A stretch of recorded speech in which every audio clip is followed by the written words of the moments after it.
always an interesting team, Aston Martin. It's sort of been the same old story for a while now, but just signs of life now that Newey's turned up and a bit of improvement. So good time to get into this topic, I guess.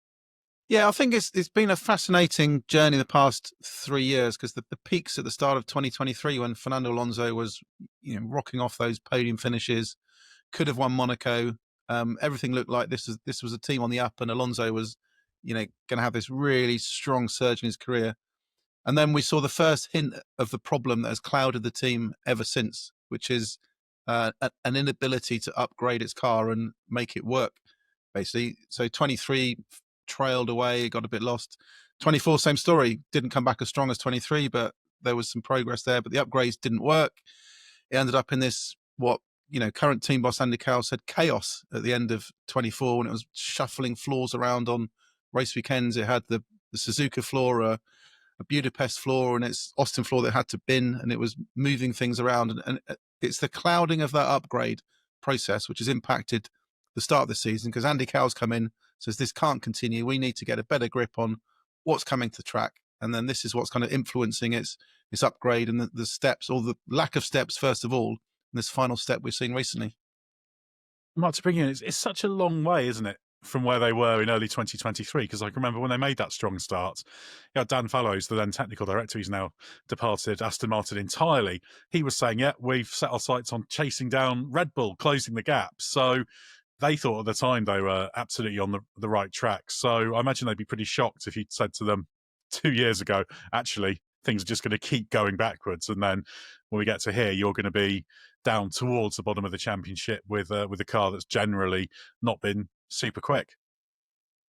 Yeah, and that was the second year of the ground effect regulations, and they'd come up with a car that looked superficially quite similar to the Red Bull, and it wasn't a bad car. In fact, for the first part of that season, it was probably the second fastest car. Still a big chunk behind the Red Bull overall, but pretty handy car.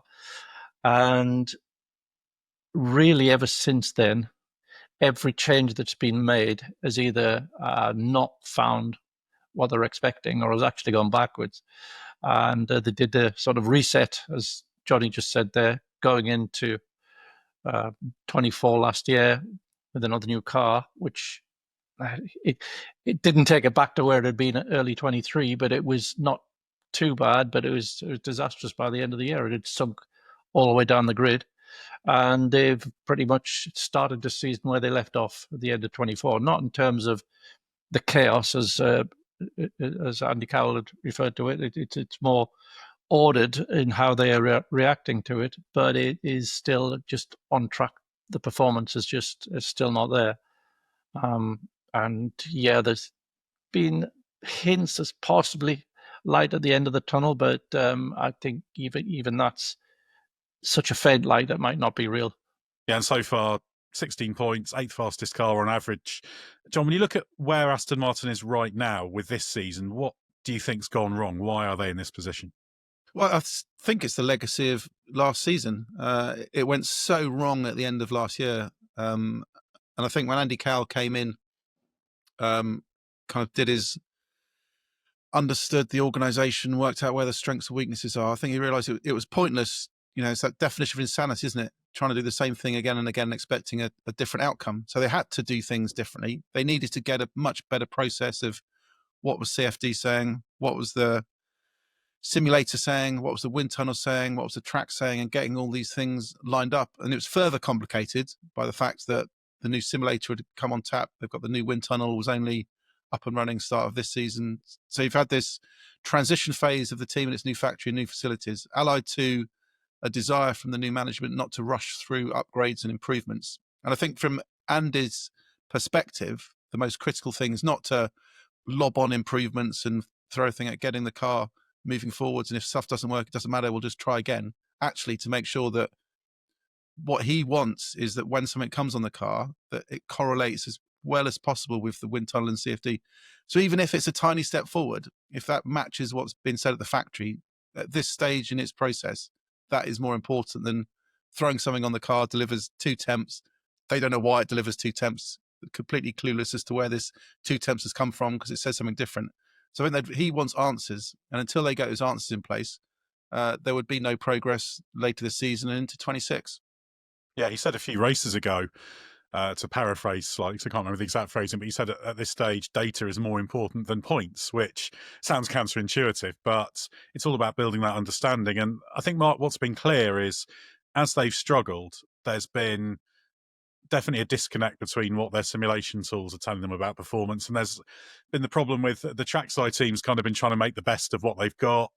The factory saying, oh, it should be doing this. And this was sort of the battle they were going through. And you almost ended up sort of towards the end of 2023 and in 2024, as John alluded to, they were kind of mix and matching stuff at the track, weren't they? It's kind of, well, this is what we've worked out from running is the best way to do it, which is just not a way to run a Formula One team, and just shows a clear gap in the understanding that they just not evolved with the changing demands in terms of how you do your kind of loop of development and understanding through wind tunnel, CFD, trackside, and also the simulator. Yeah, and it might not even be how they've evolved. It might just be that it's there's something in that mix of tunnel CFD simulator that is having them over. And certainly Adrian Newey, when he turned up at Monaco, was one of the first things he said is that the driver in loop simulator is not very good. Now, that doesn't explain the previous 2 years because it's only just come online. It's new.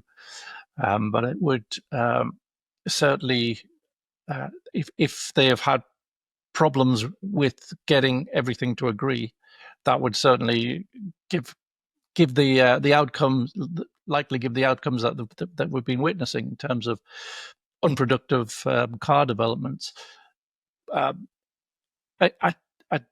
can't believe it's the wind tunnel. They've got the new wind tunnel up and running. I can't believe that the problem previously to that was the Mercedes wind tunnel, which they were using, because it's it's given good results in the past. It seems to be working okay for Mercedes. So yeah, the either the CFD or the simulator or some combination of the two would seem to be where the snag is. And also, it's a team that has tripled in size in the last 3 years, so last 4 years. So there could be things within that. There's like friction in the system. Some people might not be gelling. Some departments might not be in sync. So that's sort of Andy Cowell's department, and he's a great guy for addressing that. But it's pretty early days. I was interested a few races ago. I think it may have been at Imola, John. As we were saying at the end of the triple header, it felt like Imola was about 2 months before before Spain. So I feel like I'm reaching out. But Eric Blondin, who's their deputy technical director, isn't he? He's effectively their sort of aero supremo, you could say. Well, under Newey, of course, you can't really call anyone else other than Newey an aero supremo. But he said that actually, in some ways, he felt that the success that was achieved early in 2023 almost tricked them into thinking they were at a good spot. And I thought that was an interesting comment, because I remember at the time we talked about on this podcast the fact that there was the challenge of whether the success they'd had with that 2023 car was just a consequence of kind of mass recruitment. You bring in lots of ideas, and that's perfectly legitimate. It's not like they bring a design in, but you bring in ideas where to look, how to do things. And you can do something that works very, very well in that moment, but then you're not self-sustaining. So I wondered if that's what Blondin was alluding to. Yeah, it could well be. And they also fell into this very comfortable gap in terms of other teams had hit trouble. McLaren had a very poor start to that season. Mercedes weren't great. Ferrari weren't sensational. So they were up against Red Bull. And they were still, miles off Red Bull in a lot of those early races. So I think they were flattered in some respects by being the second fastest car, which then on the back of a solid platform. But if they didn't know, if they had the same problems they had now, which is not understanding where the correlation was, not understanding what the data was saying, not understanding why it was so good, then it's completely impossible to make progress. Because if you don't know why you're good, then you can't understand how to make it better. So maybe we saw the first elements of that. There was the issue with the flexi front wings at the time as well, that they were a team exploiting this area quite well, and the FIA tidied things up behind the scenes, a bit under the radar, which will have had a little bit of an impact. So I think there were various elements, but I think what 23 probably was the same fundamental problems that Andy Cowell's come in and realised and were only properly exposed at the end of 24. It did seem like there was some slightly old world thinking in the way they were focusing on aero development when it's always chasing downforce numbers, which sounds like a stupid criticism because, of course, downforce is performance. But, Mark, as we talked about many times with these cars, it's actually quite easy to generate some eye-watering downforce numbers, but it's completely unusable because you'll start having bouncing, porpoising problems, hitting the floor, inconsistencies. You might have the downforce at one speed and it'll be terrible at other speeds. So, like the three-dimensionality almost of the challenge, having to look at all these different things. All teams have had to change the way they crunch the numbers, and I think it's fair to say Aston Martin have been towards the back of the queue maybe in realising how much things have evolved and how you had to change the way you look at the data you get from all of your simulation tools to drive development and to sign off upgrades. Yeah, I think that's true, and I think McLaren led the way in this, and they were hinting as much that the way they'd weighted the data that was coming to them in simulation as early as the end of 23. So they were talking about the season that had just gone. So they were already beginning to look at it in a much more three-dimensional way, and it's not just the downforce; it's the balance, and these cars are extremely difficult to balance through the speed range, and if you can get them balanced through the speed range, that in many cases is worth a lot more lap time than adding an extra bit of downforce, which the tunnel will say is good. But that's when you've got to get the driver and loop simulator to agree that the developments work, and so you're trying to get those three bits of simulation, the driver and loop simulator, the CFD, and the tunnel, to all agree that this new bit that you've made is actually better, and not just ignoring one of them that says no, it's not better. So I think the teams have had to sort of reassess the way that they weight the various bits of simulation, and it's not an exact science. It's in this final stage of evolution of these cars as it become ever more critical. There is a lot of intuition involved, and it's taken some teams longer than others, and maybe Aston suffered a bit from that as well. And of course, this year they came into the season saying they wanted to improve the stability of the car, which they seem to have achieved to an extent. But there's still weaknesses, aren't there, John?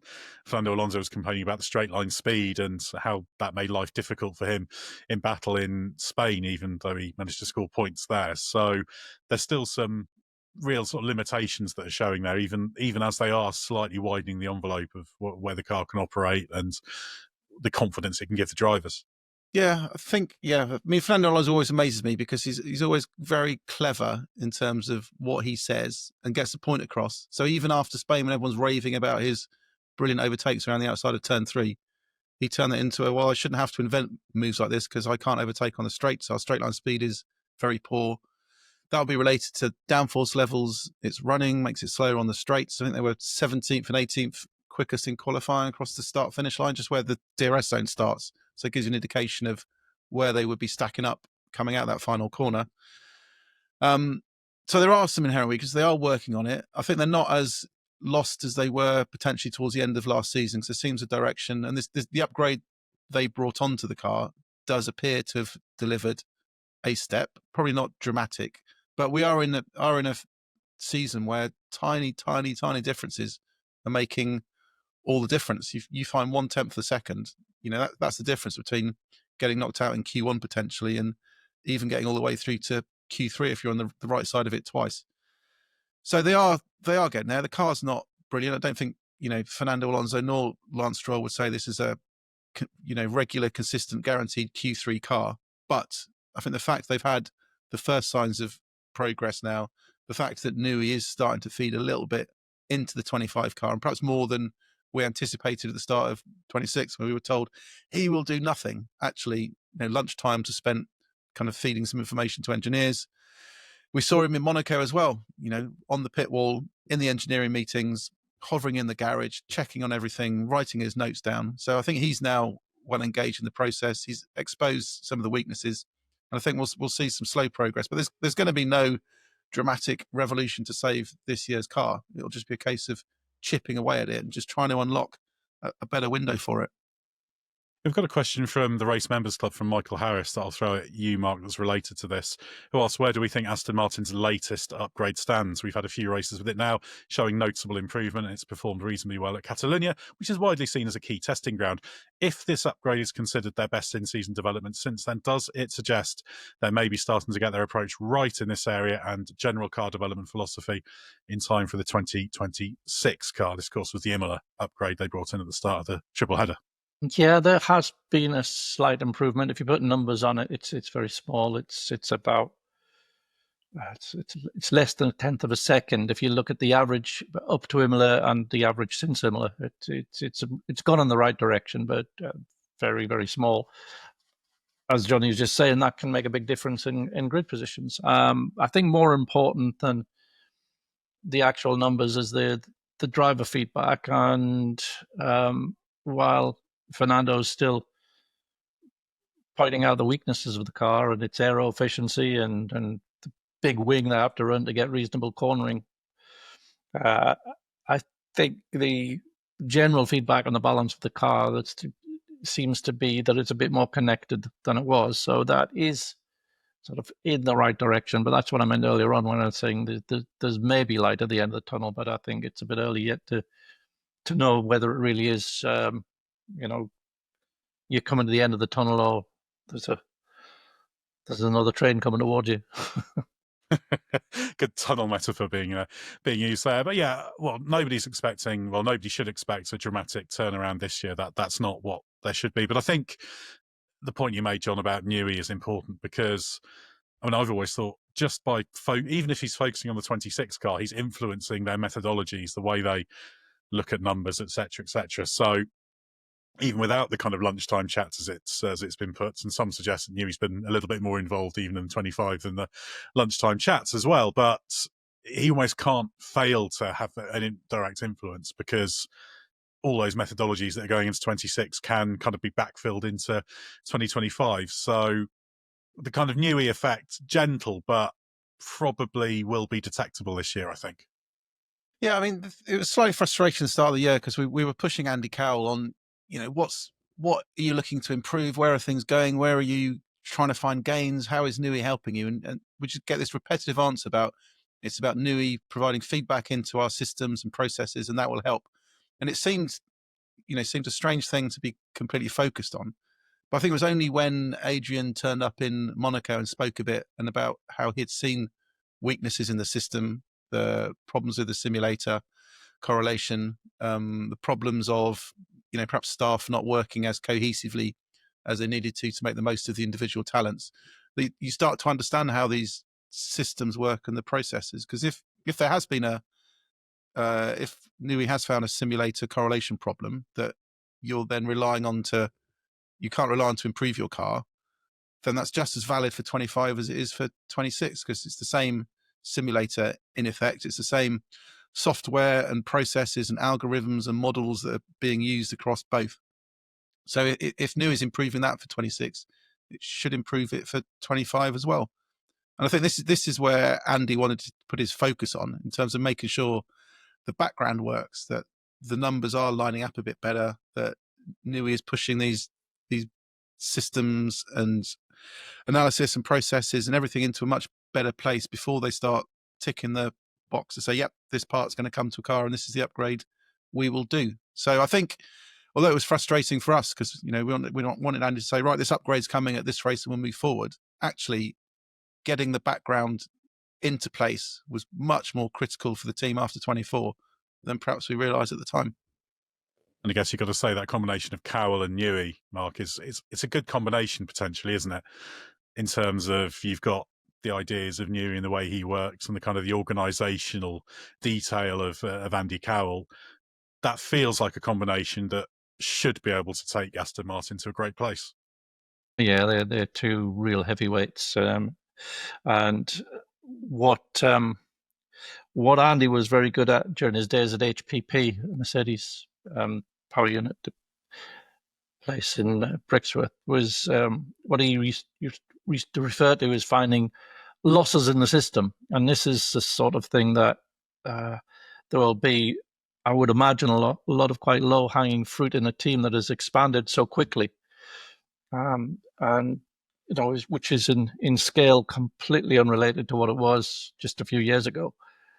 So you suck in all these new people, but you have to restructure the team in order to be able to fully exploit the talents of them all, and to coordinate them all, and to get everything moving in the same direction, and to find where the friction is. And he looks at it just like he did when he was an engine designing. You're looking for frictional losses in the engine to find to make it as efficient as possible. So you're getting the biggest bang at the up, and the biggest output for the the given input.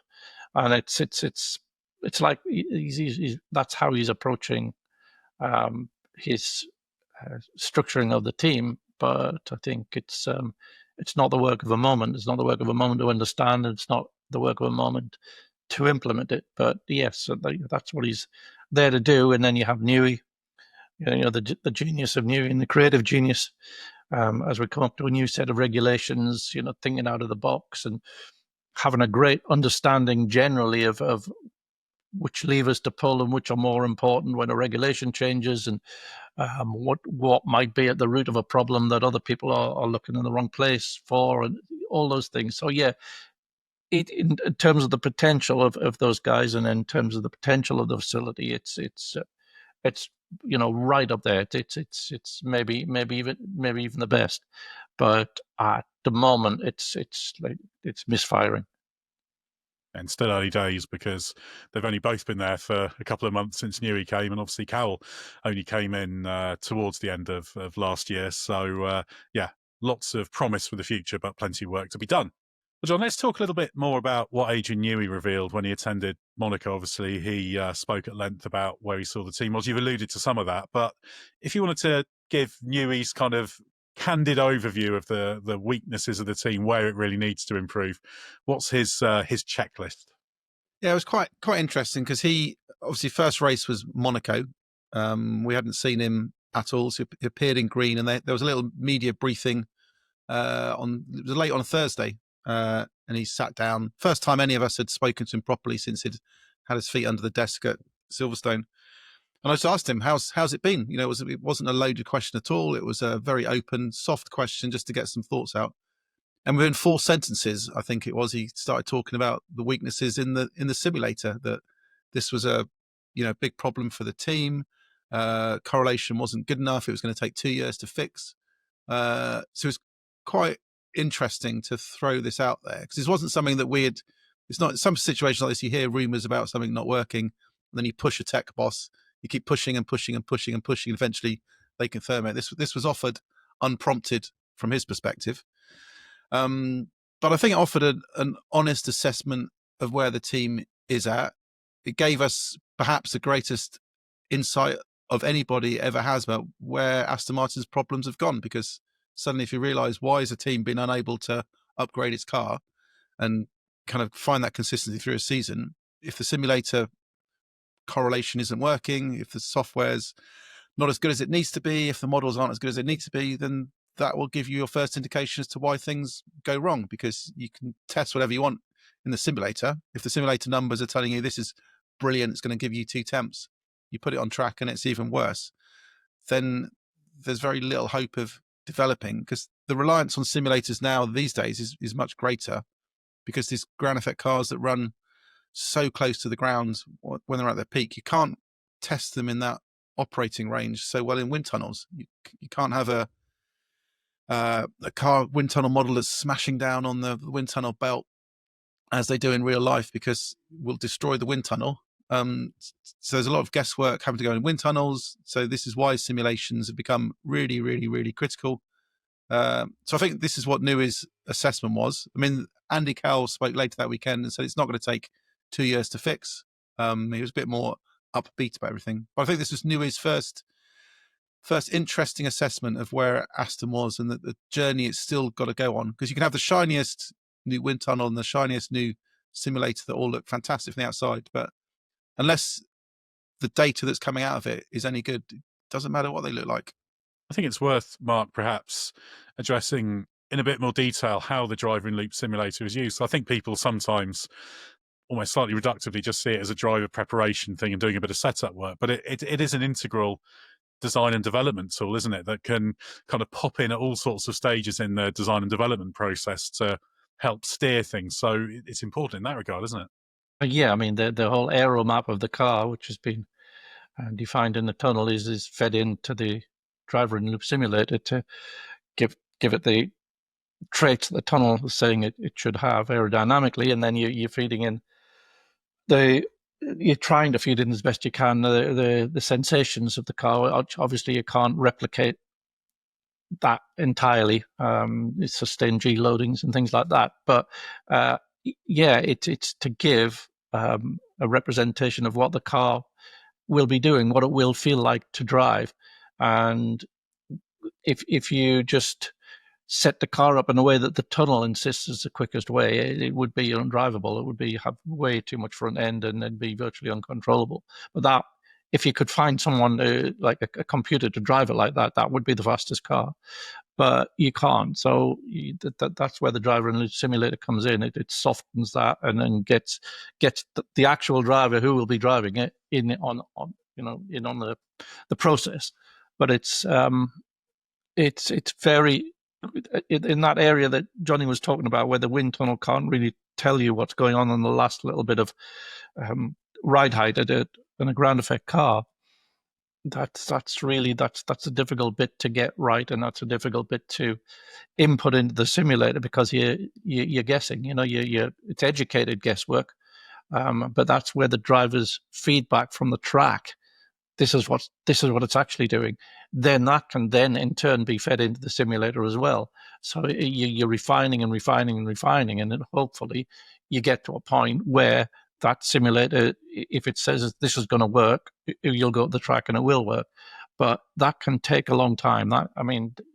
Maybe Adrian was exaggerating when he said 2 years, but I recall when Sauber first got its driver in loop simulator, and we asked how it was going, and said, "Oh, it's years away from being really very, very valuable. We're using as much as we can, but we think it may be 4 years before we can really exploit it fully." And that was about 5 years ago. So assuming they're probably okay with that now. But that's the scale of how complex they are and how difficult to replicate reality they are.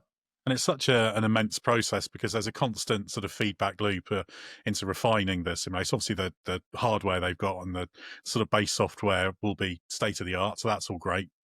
But trying to connect it, as you say, to that data and understanding takes a long time. But also, it's going to be harder if you've got a bit of a disconnect yourself, because the way things are working in the wind tunnel doesn't translate to the track the way they expect. So that indicates there's a bit of a limitation in terms of understanding. And then all that science is also sort of feeding into the simulator models, etc. So it's only something you can do by just going through endless iterative loops. And I think, John, I mean, you were there when Newey talked about it, you'd have a better impression. I felt that Newey 2-year timeline was him saying this is the point where it will get to being kind of market leading, not giving away anything to anyone else, probably better than anyone. Whereas when Andy Cowell says, yeah, it'll be useful before that, is more saying, well, yes, you can keep gradually making it better and it'll make a contribution. So that's kind of how I saw what Newey was trying to say there. Do you think that's fair? Yeah, I think it's understanding the incredible complexity now of getting a Formula One car, this current generation of Formula One car, to perform. And I think it even goes down to, we hear so much about this during the season now, about the type of track surface, which normally is related to tyres. How much grip is this track surface going to offer the tyres? What impact's that got on degradation? But it does also have an aerodynamic effect as well. That I spoke to an engineer last year that an open track surface, for example, the vortexes that are being spun off from the air underneath the car on that type of track surface is different from a very smooth closed track surface, and the car behaves completely differently. So these are why it's so complicated to find a consistency of performance. I was told that some teams now have got different belts on their wind tunnels. There's different kind of types to simulate different types of track surface, whether they're smooth, whether they're more open. just to get that variation into the system. So it's a constantly changing thing for teams, and a car that works very well on a super smooth track surface with beautiful airflow underneath the floor that comes out a specific flick point, beautiful. But if you go to a very rough track surface, the air is behaving very differently underneath it, swirling around a lot more because the surface is open. Things are totally different. I think this is a level of complication that's quite hard to understand from the outside, but this is what engineers are dealing with all the time. And this is why the great engineering brains at all these F1 teams are always battling against cars that aren't quite doing what they want them to do. And of course, I remember when these rules came in and people said, well, other categories, they can do ground effect cars easily without hitting these problems. But it's quite easy to make, say, a one make spec ground effect car, because you can generate your underfloor downforce. You're not pushing it too much to the extremes. Like with F1, because these are all prototype cars, you're trying to eke every little bit of performance out of it. You are pushing it into realms where probably ground effect racing cars in terms of that detail haven't been before, which is what made this so interesting. Mark, I think we should also talk about the other big name arrival that's yet to start work, which is Enrico Cardile, who was at Ferrari. He's supposed to start on July the 18th. What do we know about that and how he's going to slot in with Newey? Yeah, it'd be interesting. No, I don't think they've ever crossed paths before.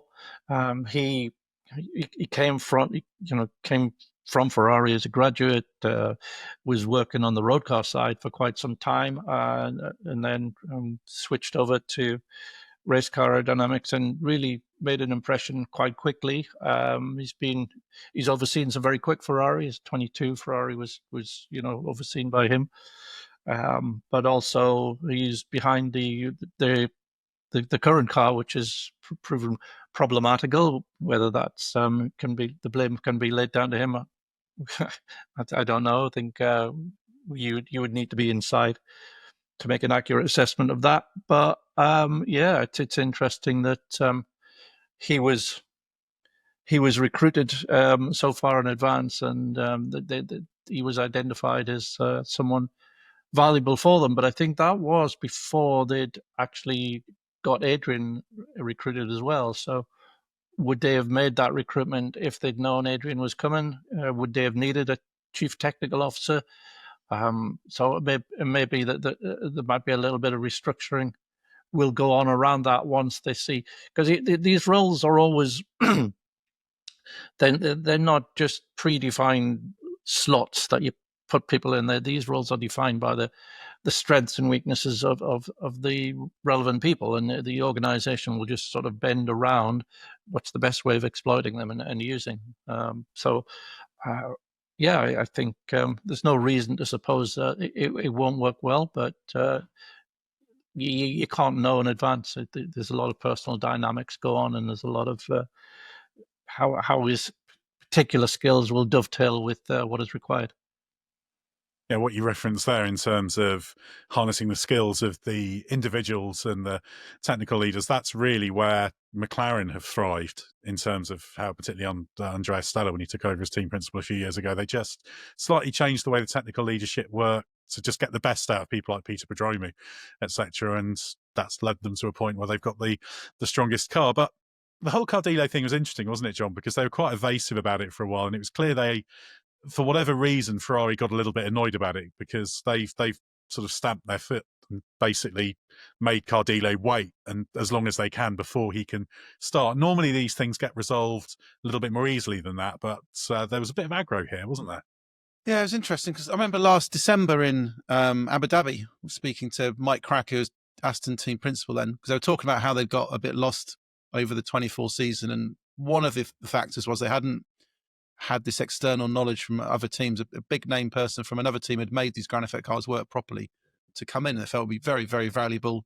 They knew they'd have to wait for Newey until March, but there was some hope that they could cut a deal with Ferrari, potentially get hold of Cardile January, and they could start feeding into system. But not only did that not happen, and Aston were very quiet about this when we were pushing them over January, February about, is he joining? We then found out, Ferrari had gone to court, that they'd subsequently found out that Cardile had allegedly been doing some work for Aston Martin under the radar, which Ferrari felt was a breach of contract and wasn't happened. So the court got involved and made clear that Cardile could not have any contact with Aston Martin until July. So be very, very firm on it. I think potentially the weakness that Aston Martin had in its negotiations was that there was nothing to trade off. When Mercedes signed Simone Resta, for example, and Ferrari had signed Loic Serra and Jerome D'Ambrosio for Mercedes, it was very easy to do a swap deal. You go to the team, literally let's swap them over the middle of this bridge at a set date, and you swap the two staff over. That's why Serra and D'Ambrosio joined, I think, last October, why Resta was able to move from Ferrari to Mercedes. These things happen, but that's not happened in this case. It's been very much we are following the letter of the contract to the absolute date it happens, and that's why Aston Martin have had to wait. And of course, we had because Fred Vasseur was being asked about this recently, and he started to say, well, this car was all done under the previous sort of technical director leadership. Not exactly throwing him under a bus, because he was being asked those sort of leading questions, but I don't get the feeling Vasseur feels Cardile was quite as big a loss as you might think, but who knows? We're only going to see once he gets in there. And like Mark alluded to, it's all about how you use the individuals. He's clearly a very, very capable, intelligent character. So you make use of those people. There's no doubt he can make a big contribution if used correctly. Right, for the final part of the podcast, we're going to pick out some questions from the Race Members Club. If you're interested in becoming a member, hit the link in the episode description or head to patreon.com and search for The Race. You don't just get question asking privileges for this podcast, but there's bonus content, all sorts of different kinds. There's ad-free listening, thriving community as well of like-minded fans to get involved with too. These aren't on Aston Martin. These are just going to be on general topics that came from the questions that came after Spain. So, Mark, a question from Sigurd Deras. Did Alpine throw Jack Doohan out too soon? Yeah, I think probably yes. If you're just looking on the merits of his performance, and I think these underlying form, you saw quite often that he was thwarted for like silly reasons, not tyre prep, not being in the right place in the queue and things like that. But when you saw them both, him and Gasly running at the same time, on occasions he was every bit as quick as Gasly, and I think when you've shown that, it's worth being given more of a chance than a handful of races. I think it deserved to see out the season at the very least, and then make an assessment of where you were. But Flavio Briatore had already sort of made that was the Doohan thing was done under the previous management, and Flavio Briatore had already made some sort of commitment to Franco Colapinto and his people, and was wanted to see how they compared. So we're early into that comparison process, but it doesn't look like a significant step change, if any at all. Both drivers as rookies essentially are at a similar level at the moment. Oh, John, a question from Helmet. Should F1 consider a NASCAR, formerly like an IndyCar style restart? So rolling restarts with cars too wide. So a sort of random spicing up the show suggestion here. Yeah, I think it would be fun to watch, but I think there'd be two problems with it. One would probably end in chaos at every turn one, because I think it's a different style of racing Formula One to NASCAR, for example, when bump drafting and running super close to people nose to tail is allowable. You can't really do that in Formula One. I think there would be endless drivers jumping the gun to try to get down the inside. And I think also F1's always been very, very strong on, you can argue where it does it too much, in putting the meritocracy above the entertainment factor. So I think if you've gone for the Grand Prix weekend, you've worked hard to get pole position, you've led the race, you're coming up to the penultimate lap, safety car comes out, 2-car restart, and the guy alongside you, then it's virtually guaranteed to get his nose down the inside into turn one. Is that what Formula One should be? Should F1 be about the meritocracy and the best man wins on the day, no matter how difficult?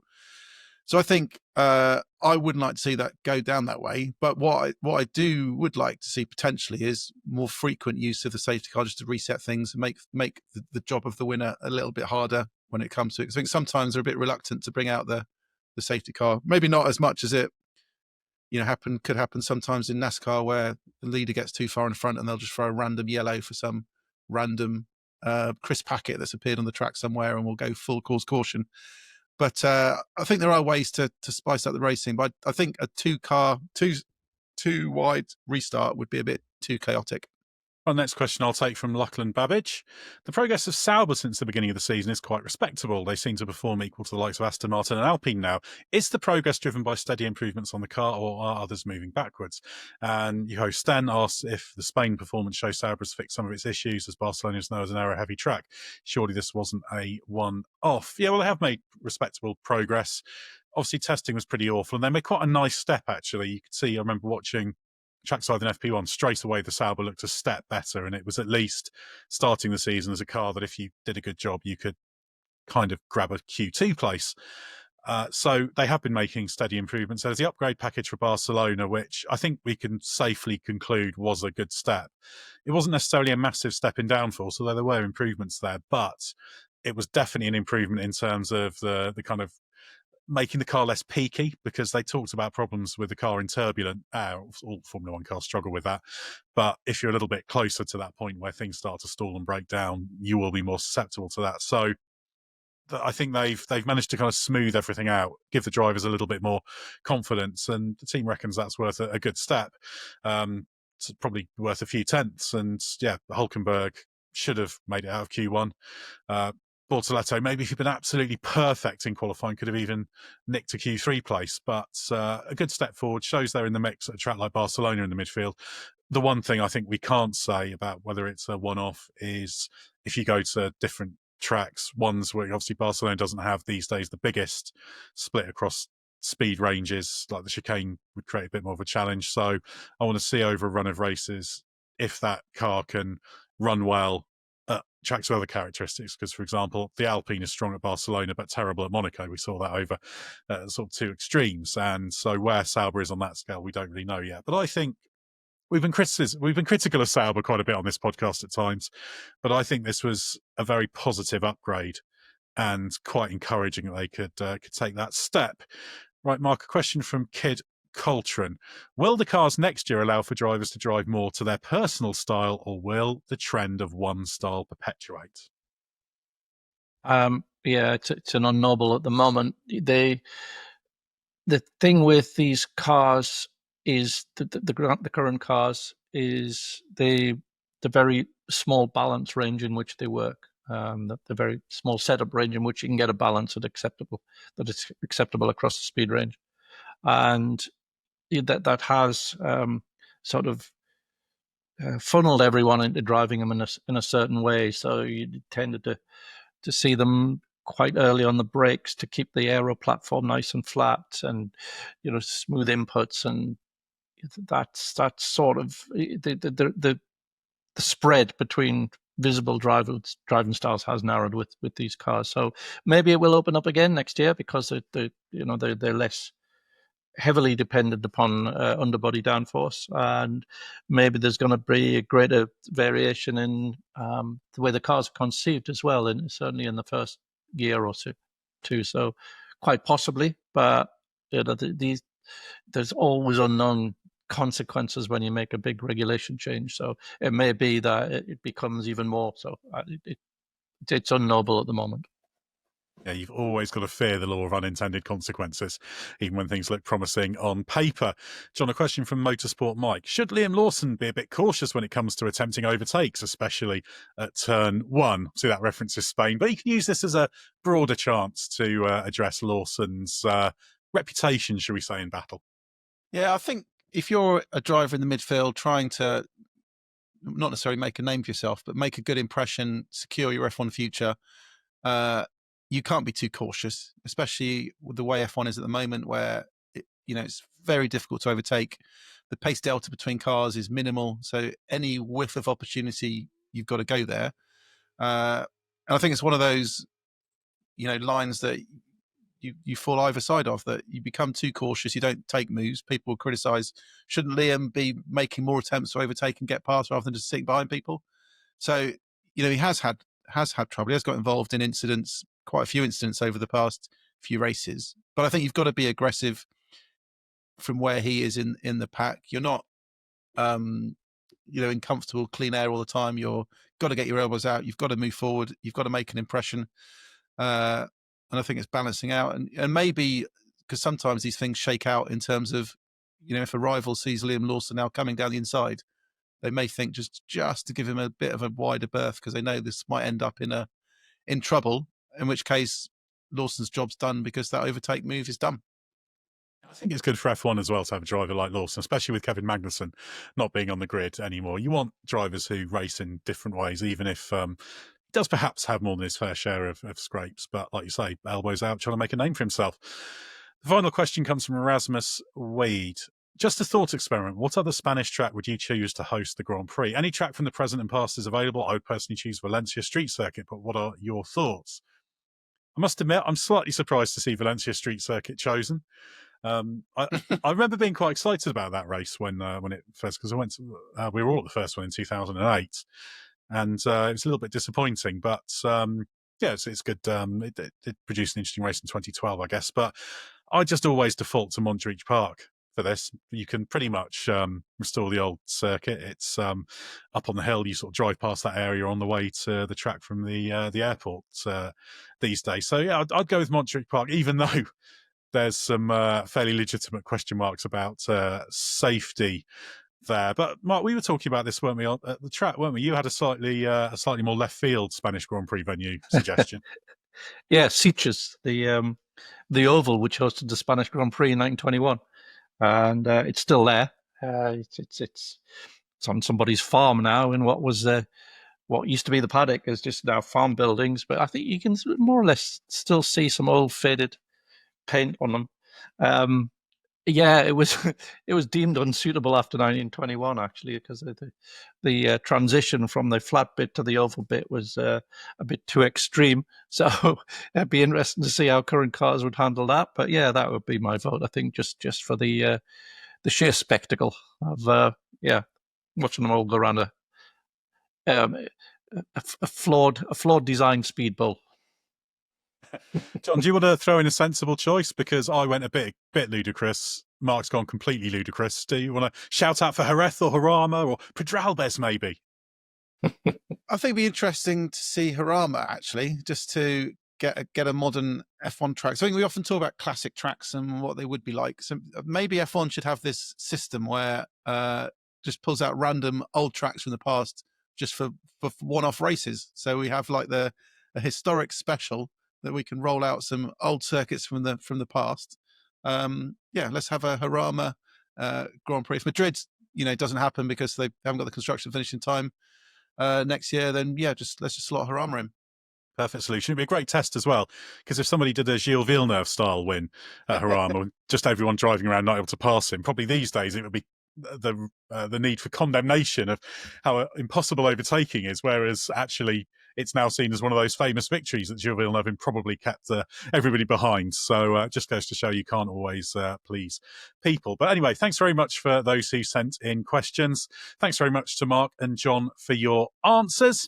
We'll be looking to Canada, of course, now. So there'll be plenty more chat ahead of that race and from the weekend. So stay with us for everything you need to know from the world of Formula One.